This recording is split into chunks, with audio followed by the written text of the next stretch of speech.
This meeting is being recorded. Recording on my end. Hello, folks. This is Jim Cathcart. Welcome to the Professional Experts Podcast. This is the Patriots edition.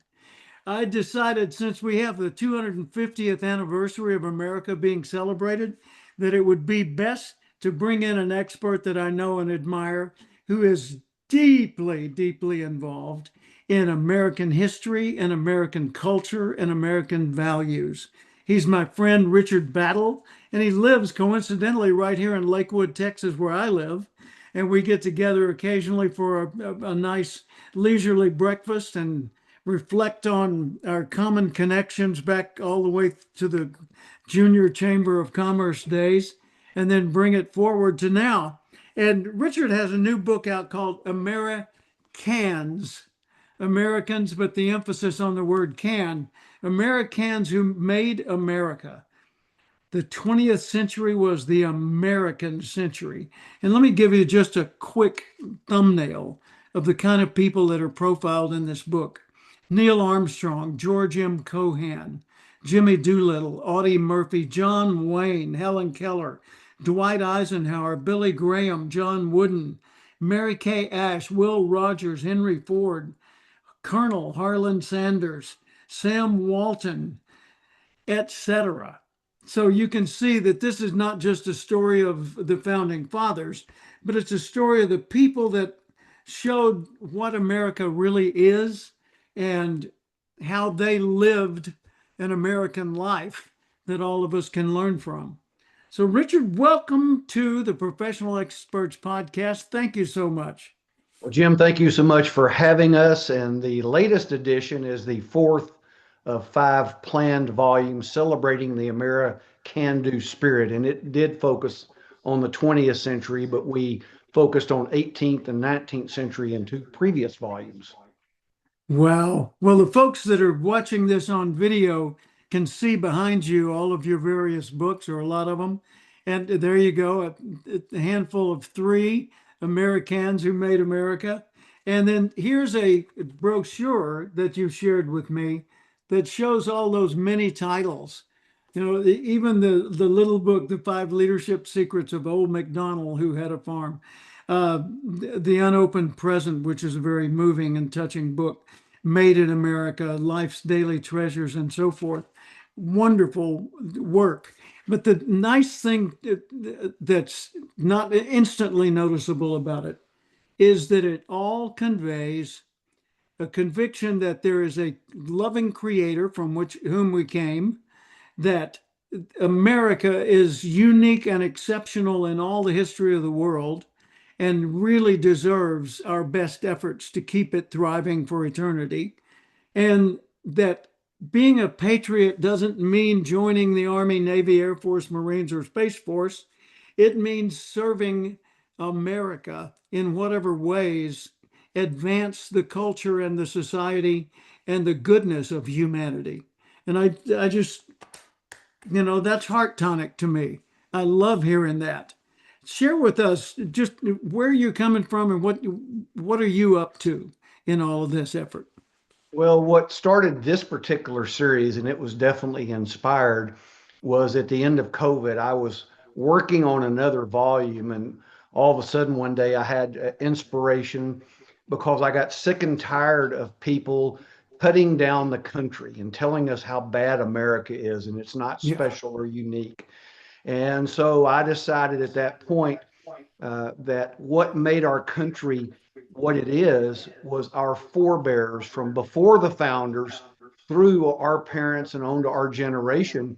It was the American-do spirit that's driven by providence and the hand of God in so many different places. And so I wanted to inspire people to recognize our heritage, one, and two, provide tools so they could better live and pass down to their children and grandchildren those values. And someone that you'll remember who was a hero and mentor to me, and I'm sure you too, past USJC President John Ben Shepherd, who was Attorney General and Secretary of State of Texas, said to be born free is an accident.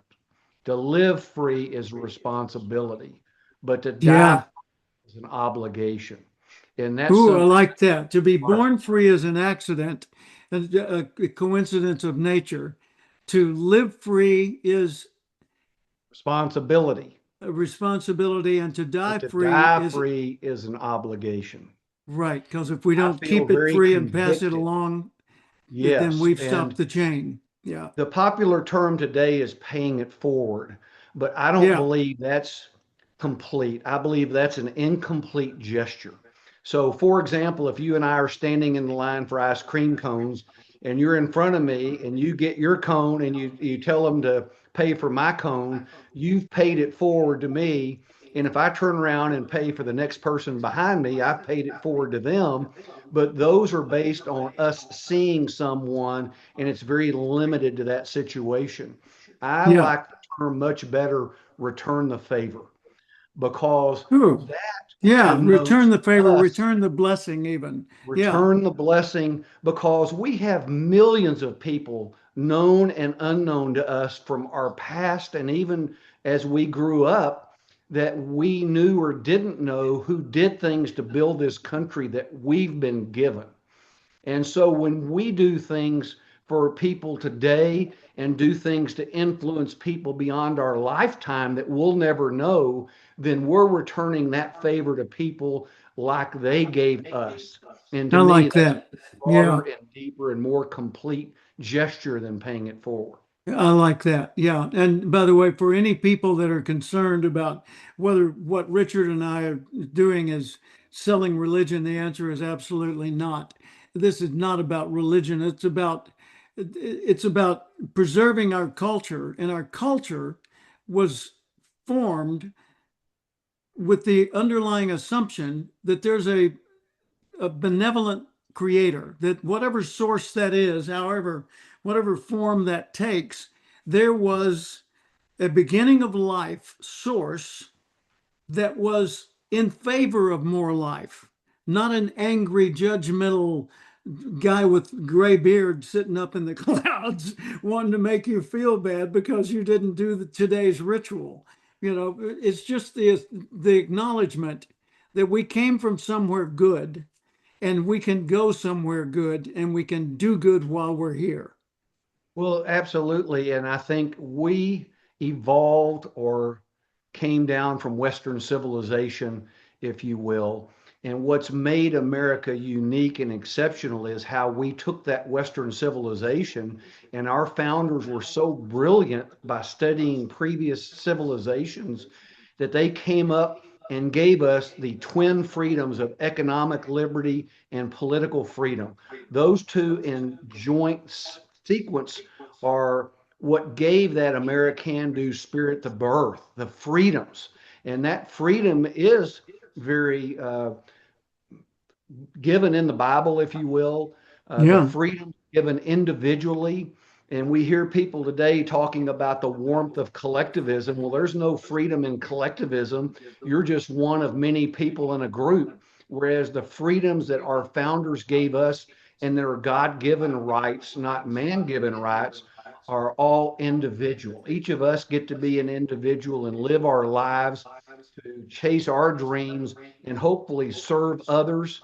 Our joint experience in the JC, service to humanity, is the best work of life.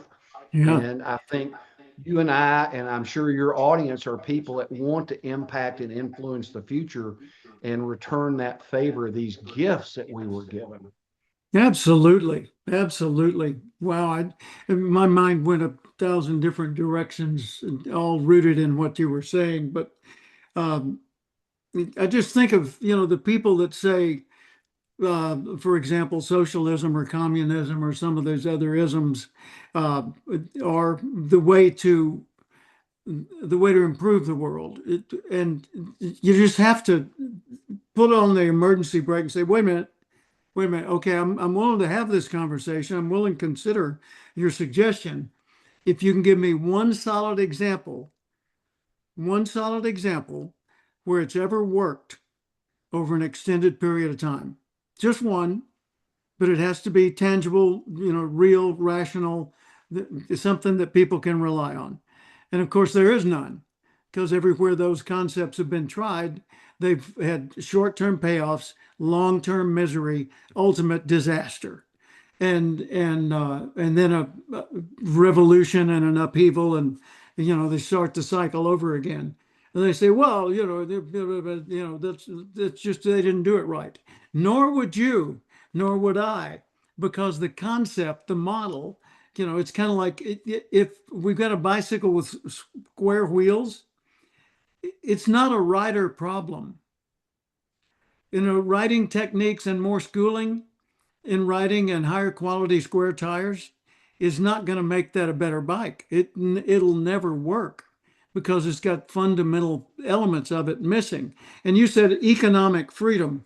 Capitalism, of course, is imperfect. Everything's imperfect. So capitalism, compared to every other alternative known to man for an economic system, is head and shoulders the best, most reliable, most generous, most compassionate, most life affirming of all the economic systems that have ever existed. And yet it's under attack virtually every day. Unbelievable. Yes. Give us Well, some and human insights nature. there. All we have to do is look at human nature about the individual freedoms and go to a little kid. And I've written a piece that'll be in the next book called No Kid Ever Grew Up Wanting to Be a Socialist. And I was observing a little kid about 4 years old at a Houston Astros baseball game, and he was expressing his individualism. He didn't want to be part of a group on certain things, even the family. He wanted certain things for himself when he wanted them, and if he didn't get it, he showed his displeasure. And so that's something I think that we can see in young people. They're born naturally with this individual desire. You try to help them. Oh, no, don't. I'm going to do it myself. Yeah. And so we see that in little kids, and they have to be indoctrinated with socialism. It's not natural to them. Free expression and individual liberty is natural.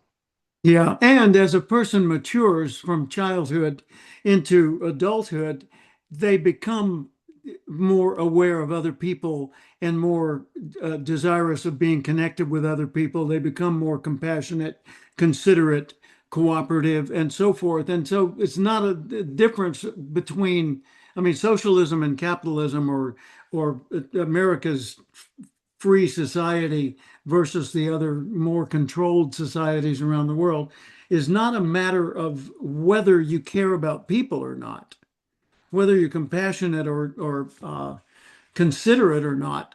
Because when you look at what America and America's system has produced, there have never been more people giving more willingly to other people in the history of humanity than there have been under this system.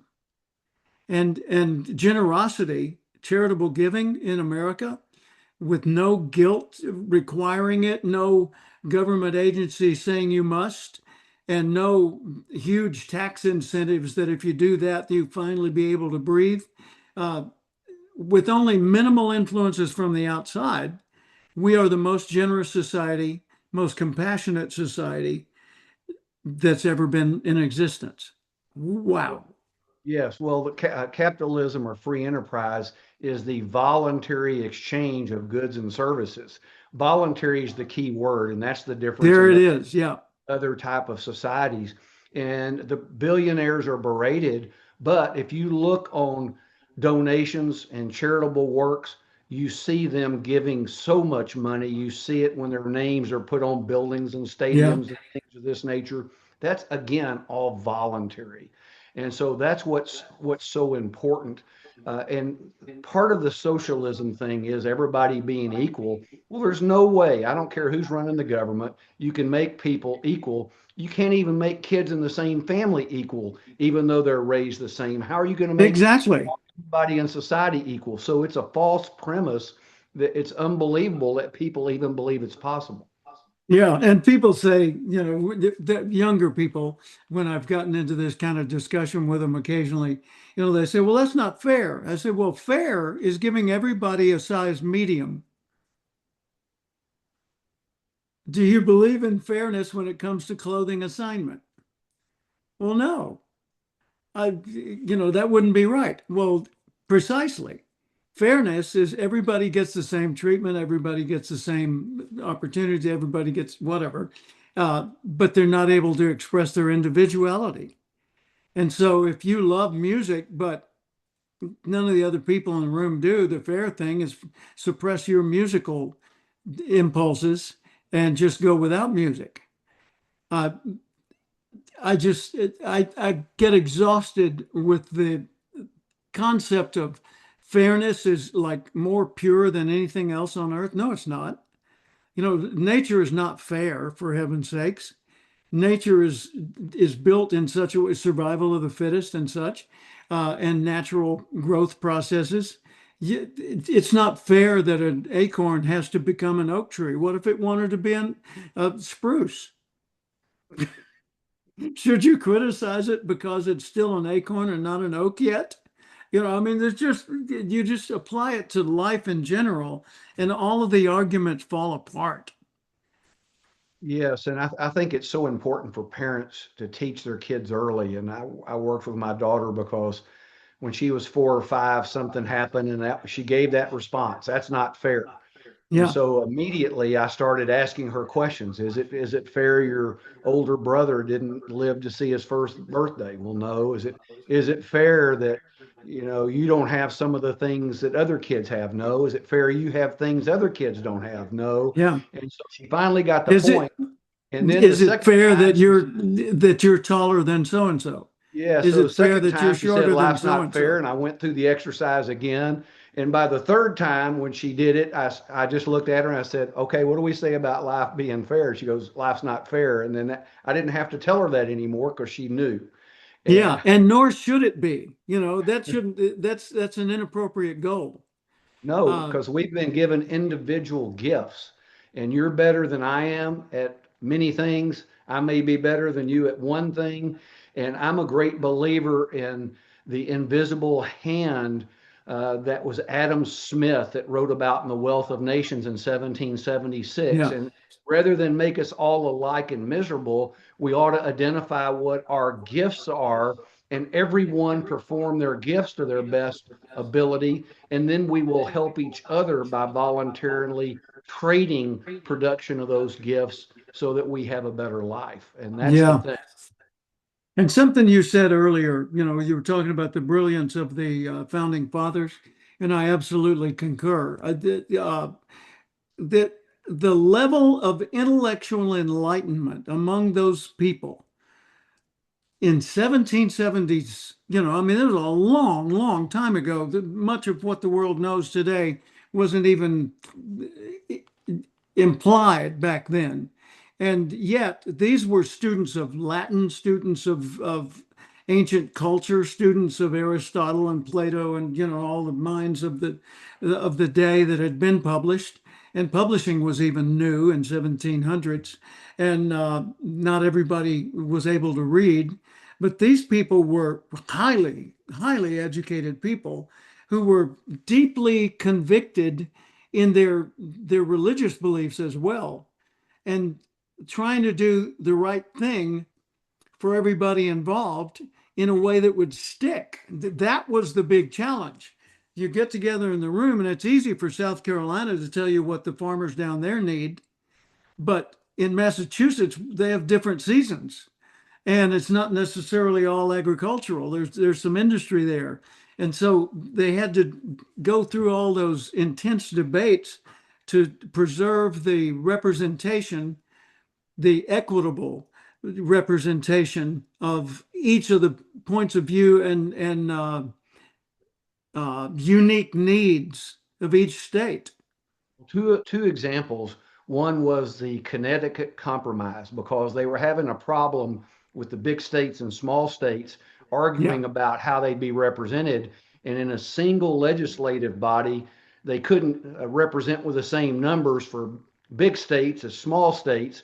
And so the Connecticut Compromise came up with a dual legislature with the Senate, two per state, with the House based on population. That was brilliant. The yes, it was. Electoral College is brilliant. because if we don't have that, then we don't have a republic. We've got a democracy.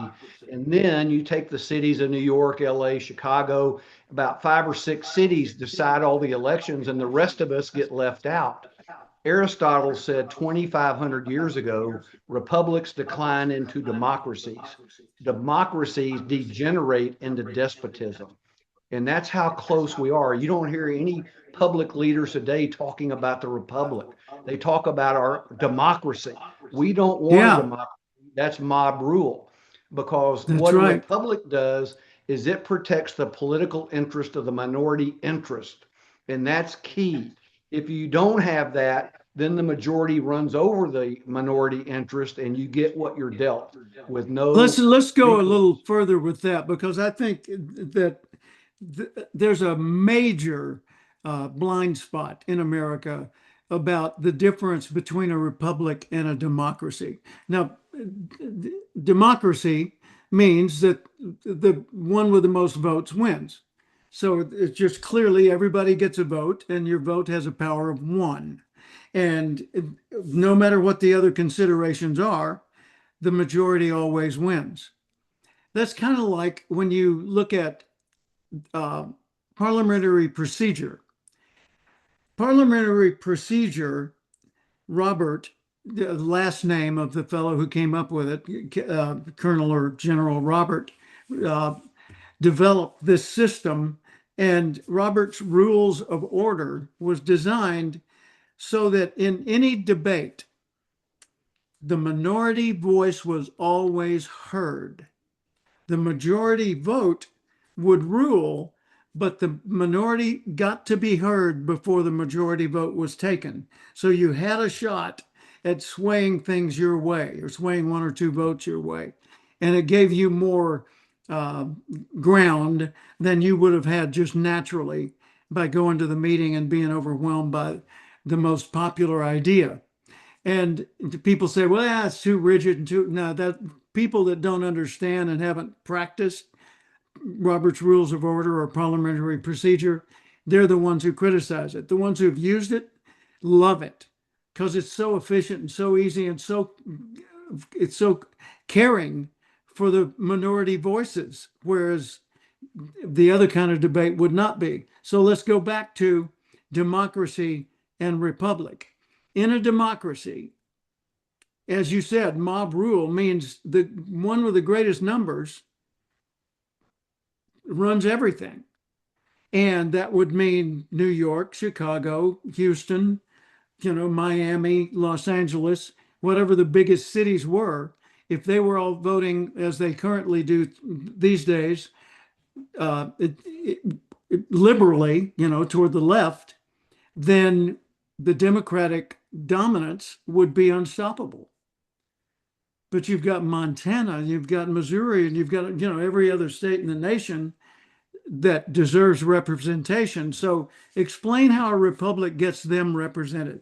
Well, and in Robert's Rules of Order, and you're correct, and it's very similar to our Constitution, there are certain motions in Robert's Rules of Order that require supermajority votes, where it's not 50 plus 1%. And it's the same thing in our Constitution. So, for example, if you want to amend the Constitution, you have to have 2/3 of the votes in both houses. Then you have to have 3/4 of the states adopt it as well. And so it's set up brilliantly to avoid emotional swings. And that was a big difference in our revolution than the French Revolution, which resulted in a lot of lopped off heads because it didn't have the guardrails, if you will, to the mob. And so there were many people executed because of the emotions.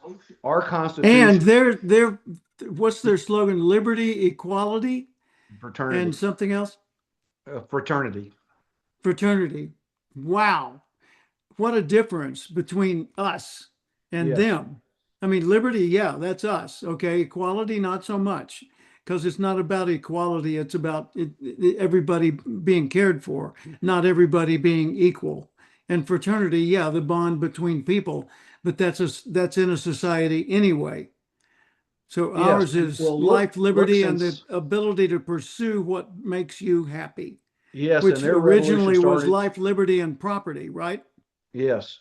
which I think is probably a more solid way of saying it, but it couldn't get passed through the discussion because we're assured life, meaning that we are able to live without threat of being killed over our opinions or our actions, right? Liberty, the ability to move freely, act freely, decide freely, and speak freely, right? Spend our money freely. Okay. And the pursuit of happiness, or take it the other way, the ownership of property, which is typically the way we pursue happiness, is to acquire a home, to build a career, to write a book, to have a copyright that we own, to something that to acquire ownership that perpetuates your state of security and satisfaction.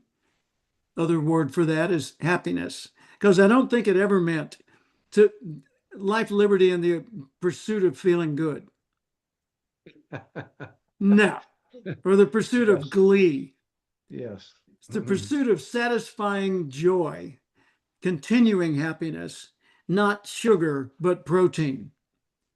Well, yes, absolutely. And one of the examples of that is the ability to build a life in an estate and pass it along to your children and heirs.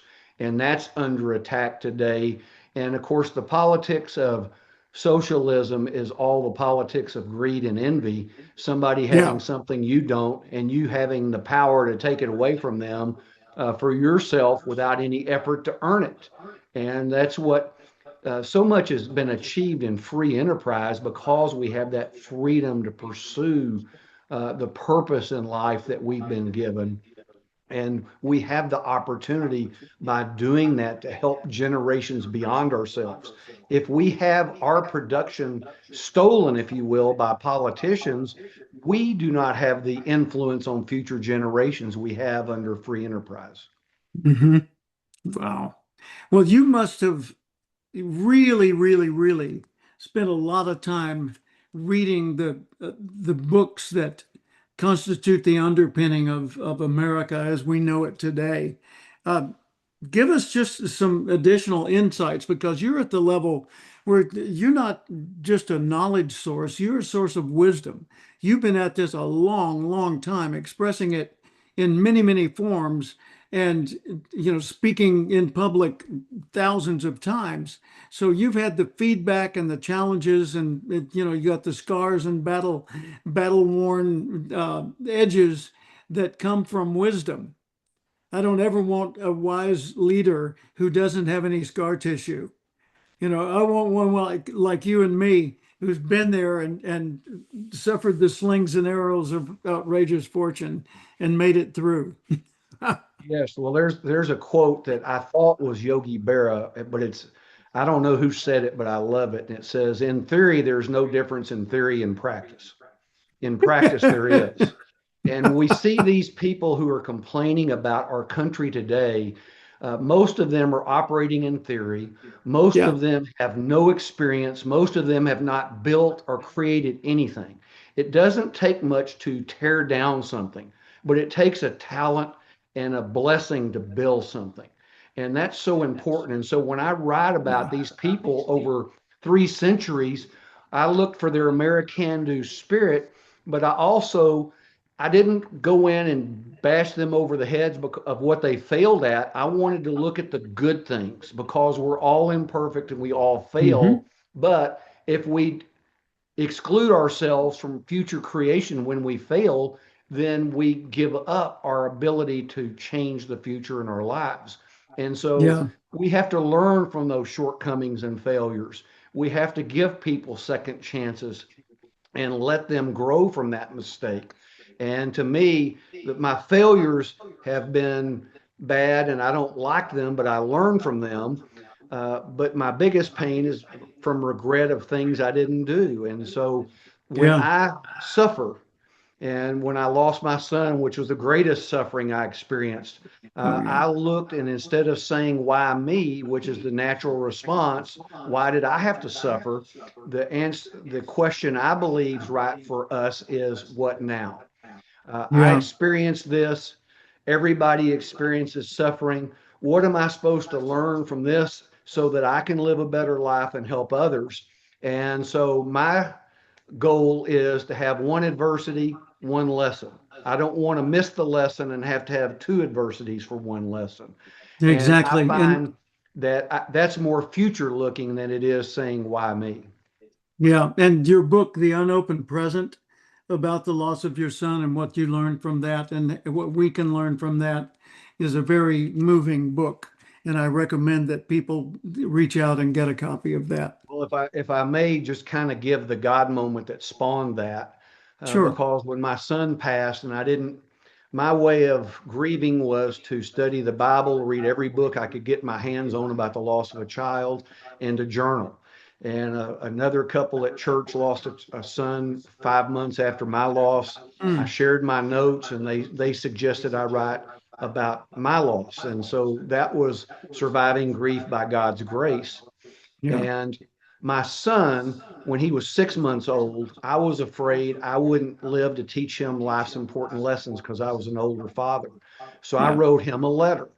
And unfortunately, he passed away 3 months later. Well, I put that letter as an appendix in the grief book, but it sat for over 20 years. And Wow. 4 years ago, part of the radio pitches that we were doing around the country was talking about Father's Day, my loss of my son, and the lessons from that letter. And I had a 4-minute interview in Cedar Rapids, Iowa at 7:37 on Thursday morning.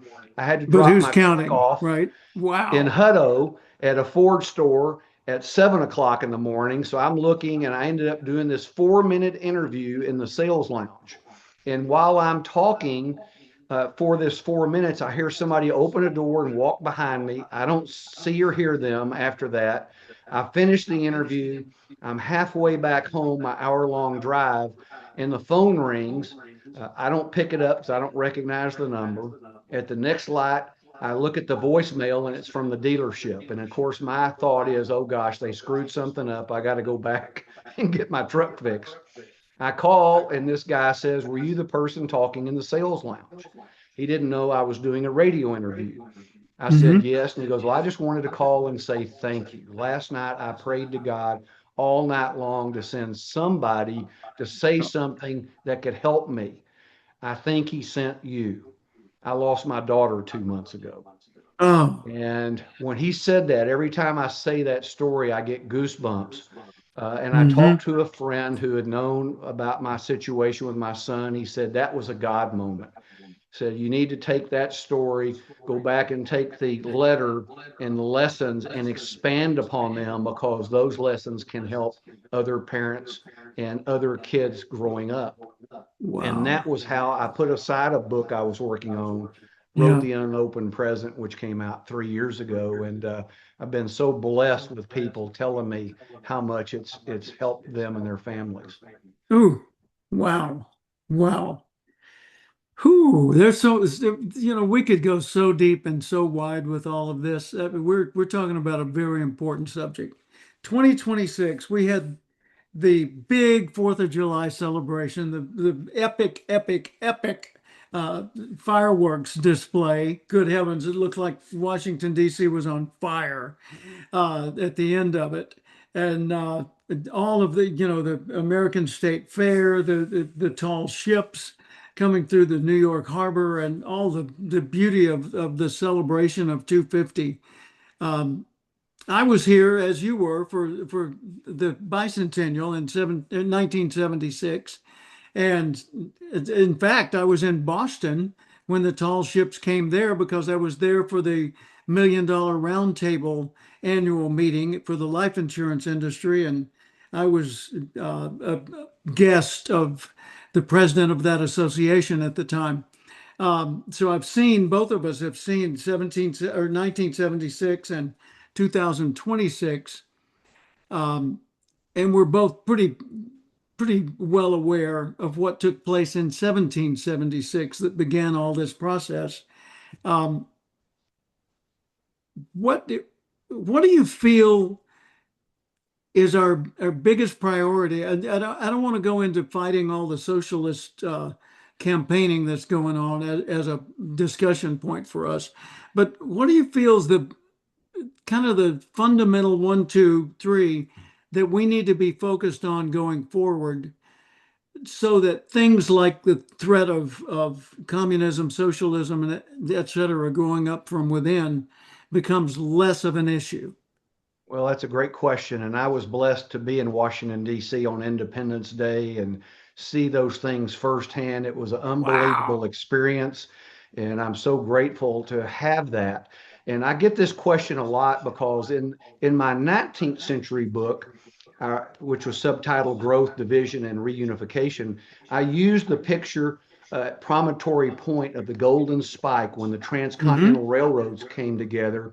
And I picked that because it was a metaphor for one of the things that helped the country come together after the Civil War. Because I think most of us would believe, as fractured as we are today, things are not as bad as they were that created the Civil War that over 600,000 soldiers died.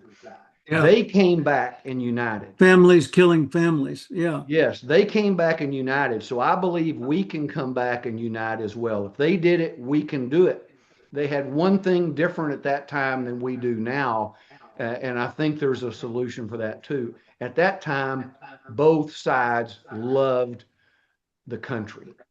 Yes, there was Yeah. a division with the Confederates, but when that war was over, there was a rebuilding of love of country that came back together. Whereas today, we've got some people who don't love the country and hate the country. And some of them have just been here a very short time that don't even really know who we are or what we're about. And so Right. I believe it's a combination of rebuilding love of country, which is part of my efforts here to help parents and grandparents teach their kids about our country and why they should love it and feel blessed to be here. But I also believe it's a return to faith and an acknowledgement of the providence that we've been given that's given us this exceptionalism. And I think those two are the biggest two of many things that we can do to help. Yeah. I think everybody believes, everybody's got a God. Uh, for some people, it's science. For some people, it's philosophy, whatever, but they've got what they believe in. And we need to understand that what makes America unique is not that we're all Christians or all Methodists, we're all whatever's. It's that we all acknowledge that there's something greater than everything, that something is where life came from, and that we are a little in history, a little synapse compared to the span of time, and that we've been given an opportunity to have a meaningful life and to make a difference while we're here, a positive difference. And that it's not about getting all you can while you can because there's nothing else. If you believe there's nothing else, I guess you might as well do that. But when you realize there's something bigger, you don't have to understand what it is. You just have to acknowledge that you're not the whole deal. And that makes service to humanity a noble gesture and a worthwhile venture, a satisfying thing to do. We said, talk about the joy of giving. Well, greedy people, and greed I'm defining as wanting to the exclusion of others, wanting in a way that even takes from others. That that's not desire. That's pure on greed, and it's bad, from the source. So wanting is simply life trying to emerge through you by helping you acquire the thing or build the company or have the experience so that you live more fully and joyfully and bring more goodness to the world.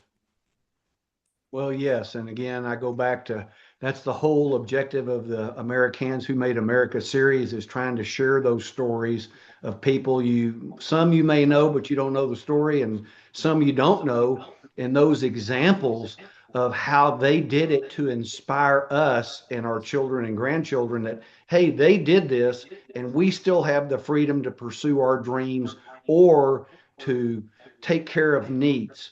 And just think back to the pioneers going on the wagon trains when they left Missouri, headed to Oregon or the West Coast.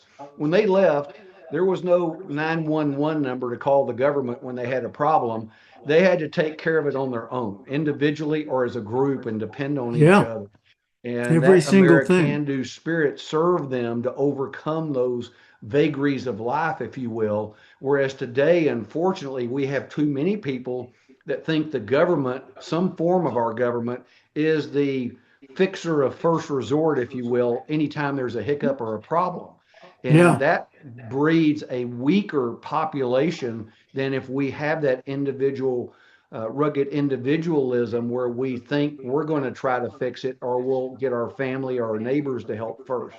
yeah. Well, there are a lot of people that kind of roll their eyes when you say, "Hey, read this. It's about the founding fathers." Uh, Although there are wonderful, wonderful, and inspiring and enjoyable books about the early settlers of America and all the processes they went through. Here's what I like about this that I have not mentioned yet. Your book, AmeriCans Who Made America, the 20th Century, and the other ones before the 20th century. Here's the thing that I like about it is that the examples in here are not the storybook examples. You know, they're not the people that you say, oh yeah, well that's good for them, you know, because they were whatever. I mean, Martin Luther King, Henry Ford, Helen Keller. These are very, very different people. You know, that Audie Murphy, the number one hero of World War II, who became later a movie star, and Billy Graham. Good heavens, there are differences. Some of the people in there, like Henry Ford and Charles Lindbergh, have been criticized for being anti-Semitic or something else. Uh, okay, I get that. But that doesn't mean they didn't do something profoundly important and also do a number of really good things. You could say John David Rockefeller was one of the greediest people ever.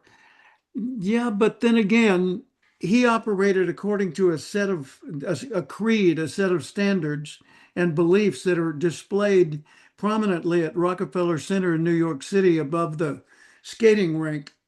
And that's an inspiring creed to live by. Forget about what Well, he did with it. Well, Wow. I appreciate you bringing up John D. Rockefeller because my beliefs before I did the research was, he was a greedy business guy and took advantage of everybody on his deals and became very Yeah. wealthy. And I think Robber that's what baron. most Yeah. people know. But his story is incredible. His dad was a low life that abandoned the family and taught him how to do business deals. But his mother, from an early age, taught him his faith, taught him the importance of charitable giving regardless of how much you made. And Wow. so as he retired from the business world at 56 and spent the rest of his life just trying to give his fortune up. And he gave T6. millions of dollars to universities, all kinds of charities. He'd walk around and see adults and give them a dime and give little kids nickels. But he read Wow. his Bible regularly. He hosted Sunday school type classes. He gave to charity all the time through his life. And so most people don't understand that side of his life because it's a contradiction. And Yeah. that came from the difference of his two parents. And to me, that's an illustration. And when I came up with this 43 people, I started with a list of over 200 and spent a full day just whittling it down to that particular number because there's so Yeah. many great stories from our country that I could have chosen. That's coincidental. That 43 is coincidental because at the time of this recording right now, there are 43 certified professional experts in the Cathcart Institute, experts. Um, Civics, when we grew up, civics education was, and American history with it, were taught in every school. There were no exceptions. It was always taught. So every child growing up in America learned about the history of America, the sacrifices and the fundamental beliefs that made sacrifice worth doing to grow the country into what it is today. And then we were also taught how on a local level,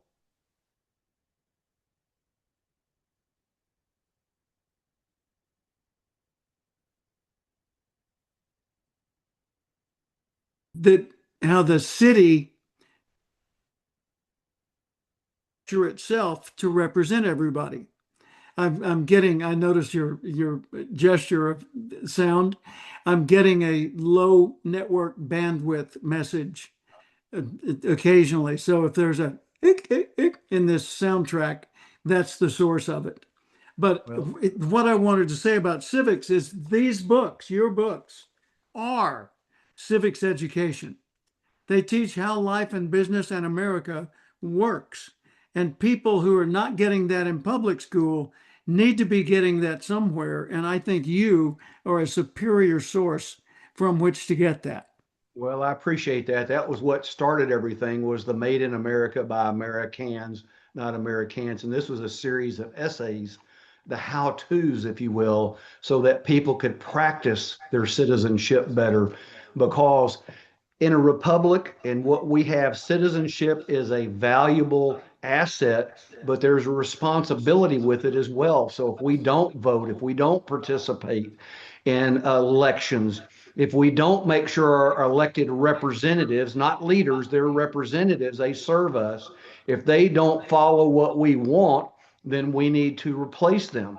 But if the public doesn't get involved, then fewer and fewer people can win elections and can lead, if you will, and serve us as subjects, make us subjects much more like in England and other countries. Ask Yeah. anyone who's come here from England, just as an example of the difference in being a subject and being a citizen. And I guarantee you, they would prefer to be a citizen because there's more individual freedom. Yeah, absolutely. And the most freedom you've got is available on the local level. And that's why it's important to know your city council members and to be careful in electing them and the other offices that you have immediate impact on. One of my pet peeves, and it's heartbreaking to see it continue, is emotional voting. People that say, well, I'm not voting for so and so because he said da da da da da the other day, and that was just rude, and I'm not voting for him. Well, excuse me, hang on a second. When you cast a vote, you're saying, I want the results of this person's leadership. So if you like, take it to the national level, if you won't vote, if you decide not to vote for someone who's running for president of the United States, uh, because of an emotional item, you're basically you're throwing a tantrum. It's a childish action because that person's leadership, likable or not, is going to either cause more freedom or less freedom. It's either going to resolve problems or weaken the country and allow more. And so emotional voting, shallow decision making is something we need to get ourselves beyond, because that's one of the great weaknesses of society, is that someone with a great charismatic appeal, like an Adolf Hitler going back over time, can sway people to vote and put him in power just strictly on the emotion, not on the logic of proven systems. Oh, you're exactly right. I think there's two illustrations that frost my cake, so to speak. And one of them is people voting based on how somebody looks or how they make a speech, and they have no experience except in government. They've never run as much as a lemonade stand. I would Yeah, rather, like William F. Buckley said, have the first 435 people in the New York City phone book govern me than Congress. I yeah. want people who've been plumbers and electricians and home builders and different jobs because they understand the real world. So that's one thing. And then the second thing, we have these silly no kings protests. Well, we haven't had a king since 1776, And the but I'll whole point of America is no of kings. Yeah. a Michigan congressional seat that's been in one family for 97 years now. A gentleman named Dingle got elected in 1929. When he left, Wow. his son took it over in 1955. And then 5 or 10 years ago, when he got ready and passed away, his wife took it over. And she's still sitting in that seat. And we as voters should not be voting. That's part of what we gave up at leaving England was the lordship, House of Lords, if you will. Yeah. And we just saw it this week with the appointment of the Congress or the senator in South Carolina for Lindsey Yeah. Graham's. So we saw a flavor of that there, which I don't think serves us well either. Nothing against her, but we Yeah. shouldn't be looking for relatives to fill seats generation after generation after generation. We have too many qualified people on both sides that could Hmm. serve the country well. Yeah. Typically the candidates that you see there will be a larger representation of school teachers, attorneys, and government workers who go into government, running for office instead of the citizen soldiers and the people that leave their farm to go serve for a short while and then they're going back to the farm. They're looking at entire careers there. And Lindsey Graham, for all the good he did, was an example of that. Stayed way too long for it to be truly, uh, I don't know, healthy. Because if we were to take term limits and apply it across the board, there would be a refreshing of the leadership every several years. And in the refreshing of the leadership, you have a revisiting of all the fundamental debates. So once again, somebody's challenging the status quo and somebody else has Well, to defend it. And if you hadn't been there for your whole lifetime, then maybe it's time for a change. Well, there's another benefit to that. And we go back to the founding, and they didn't put term limits in. They haven't done it since because it was a sacrifice to go to Congress. You didn't have the big Yeah. salaries, the expense accounts, the staff, all the perks that come with that they do today. And that's only occurred since World War II. And what would happen is Joe would leave the farm and go serve for 2 years or so. And then he would come back to the farm, and then his neighbor down the street would go and serve for 2 years or so. And the other benefit to that is Joe had to watch what legislation he passed because if he passed something to hurt Bill, well, when Bill went, then he'd come back and hurt Joe. Well, now when they're there forever, they can hurt whoever they want to because nobody ever comes to hurt them. Yeah. Yeah. They end up with a free ride for life. And that's something that's like tenure for school teachers. I get it, but it's a bad idea. It really Yeah. is because it exempts them from accountability for today's actions. Yes. It That's and exactly right. I don't want to get into a debate with all the school teachers out there because my daughter-in-law is one and she has tenure, but she's a responsible and admirable person and loves being an educator. So she's not in it for a free ride. She's in it to help kids grow. But things like tenure, policies like that, that exempt you from the laws of nature, more or less, that creates a bubble in the system that makes the system unfair. And I don't mean fairness in an equality sense, unfair in that we all have equal access to step in and see if we can do better. Yes. No, Yeah, absolutely. And yeah, we're better off if we have citizen representation, people who've been in the community for a long time, unlike people that have come in and 5 years later they're running something, people who yeah, have regular experience versus people who've only worked in the government. And the people that I see, they come out of college, they go to work on the staff for an elected official, and the next thing you know, they're running for office. And if they get in, then they're there for the rest of their lives. And it's yeah. a country club at what I call the all you can take buffet. That's a good way to characterize it. Well, I did something very intentionally on July 4th. I got up early that morning, got on my motorcycle, and rode over to downtown Lakeway, Texas, just outside of Austin. And I stood there with the crowd among the kids and the parents and the grandparents and the veterans and everybody else, and watched the Lakeway 4th of July parade.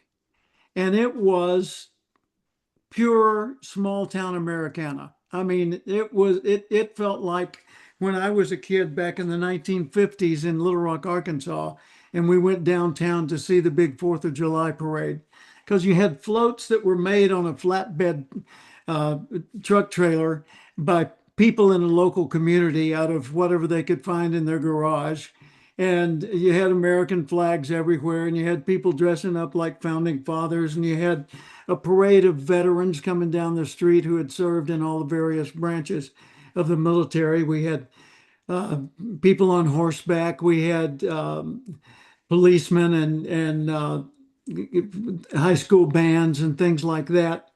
But it was such a great example of people with a common interest coming together with no judgment whatsoever about each other and making space for each other on blankets or folding chairs right there on the side of the street and cheering for their neighbors they don't know as they all come down the street and standing up and saluting or applauding the veterans and just showing gratitude for life in America.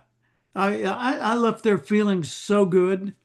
It was heart tonic, and we had a flyover because there's a small airport in Lakeway, and we not only had some of the local planes, small planes, but they had a couple of jets come over.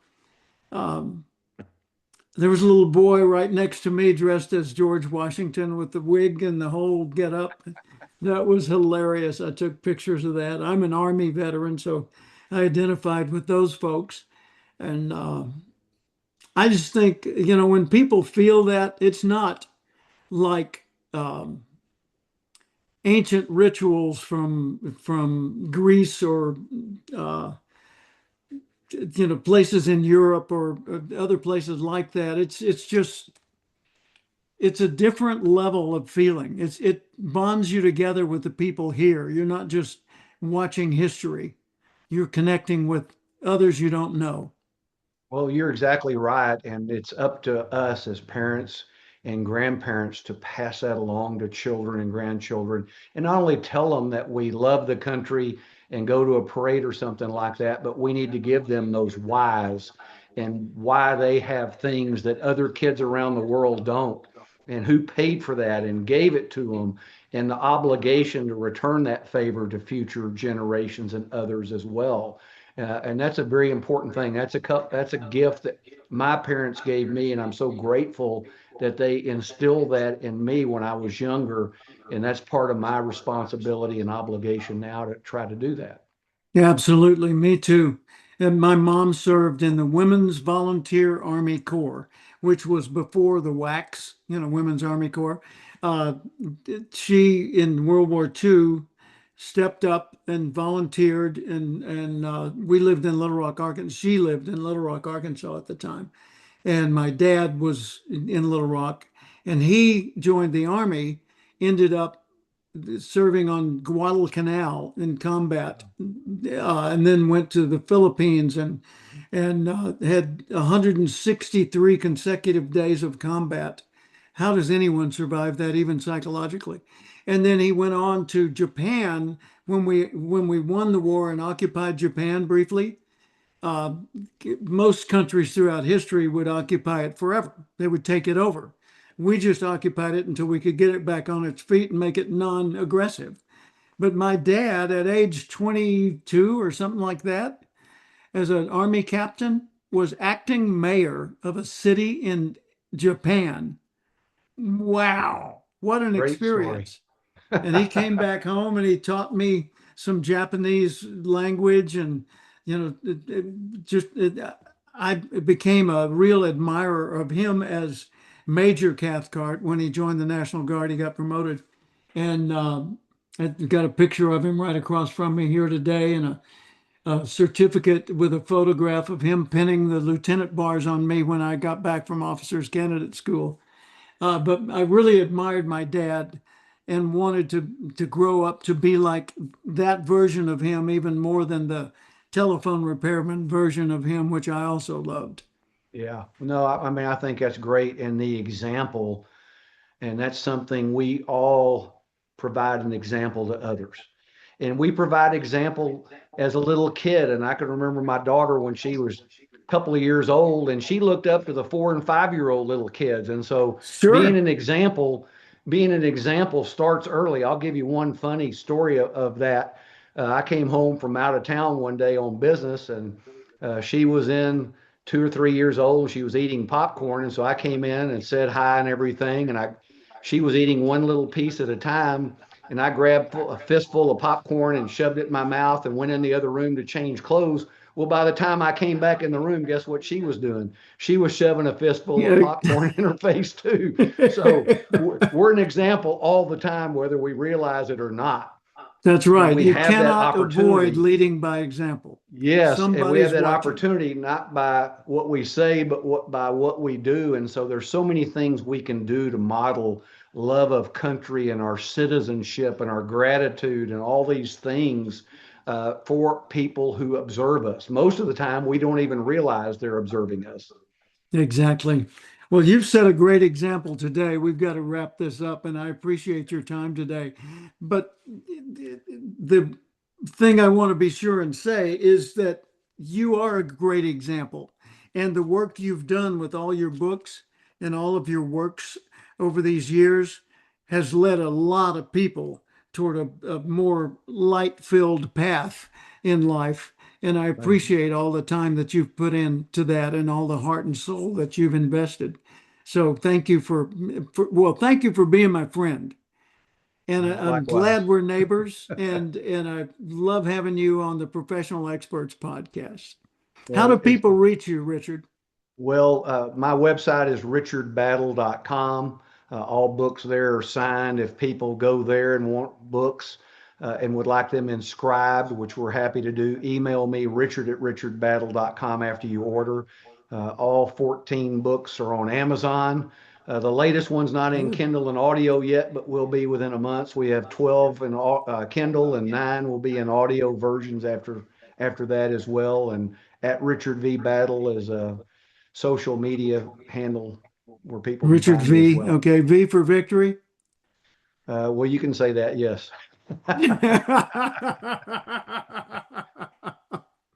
Okay, I'll do that. Richard V Battle. And richardbattle.com is the main website, right? Yes, sir. Outstanding. Well, God bless you and thank you, and God bless America. Well, that's the way I end every interview is always saying, God bless America and may she reign forever. Absolutely.